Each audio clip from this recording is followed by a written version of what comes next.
ఒక చిన్నపాటి గాలి వానికి మీరు చిగురుటాకుల్లా ఉణిగిపోయి ఎన్నుటాకుల్లా మీరు గాలి వెళ్ళిపోతే ఇంక అదేం రాజకీయం, అదేం రాజకీయ నాయకులు, అదేం బలం.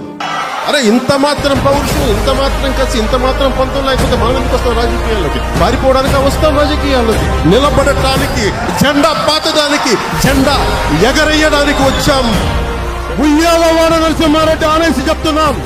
జనసేన పార్టీ లేకుండా ఆంధ్రప్రదేశ్ రాజకీయాలు ఉండవు, తెలుగు రాష్ట్రాల రాజకీయాలు ఉండవు. తీసుకోండి నా మాట. కొండారెడ్డి బురుజు నుంచి చెప్తున్నాం.